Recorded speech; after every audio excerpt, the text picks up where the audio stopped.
Toute dernière question, Monsieur le Président Jorge Carlos Fonseca. Est-ce qu'on peut s'intéresser à l'homme qui se cache derrière notre quatrième président?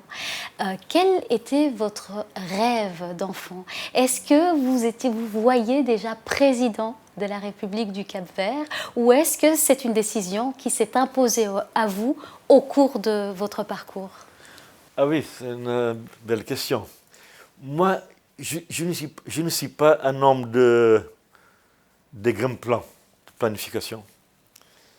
Moi, j'ai fait toujours une vie, je dirais, je suis un peu un aventurier. Aventurier. Je fais les choses. Quand j'étais au secondaire, avec 15 ans, j'ai pensé faire mathématiques ou langue anglaise. J'ai fait le droit. Et quand j'étudiais droit, je pensais être juge ou avocat. J'ai fait une carrière plus comme chercheur du droit pénal. Quand j'étais professeur de droit à Lisbonne, j'ai pensé faire un cours professionnel comme entraîneur de football. Je fais pas ce cours. Je ne suis pas entraîneur de football, je suis un passionné du football.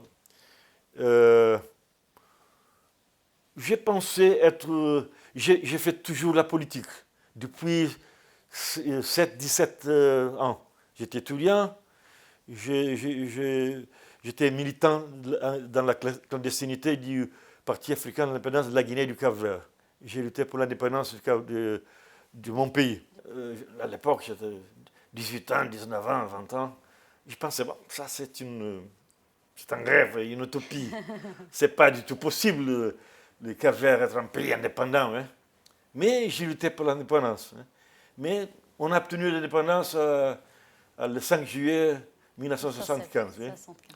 Et après ça, avec 23 ans, j'étais directeur général de l'immigration, après secrétaire général des affaires étrangères avec 25 ans. Mais j'étais aussi, après quelques années, quelques réserves sur le parcours de l'État du Cap-Vert et du parti dominant, du régime parti unique. J'étais un dissident. J'ai eu des problèmes politiques. J'ai sorti du pays et fait une carrière académique au Portugal comme professeur de droit. Après ça, j'ai créé aussi dans la clandestinité des groupes d'opposition démocratique.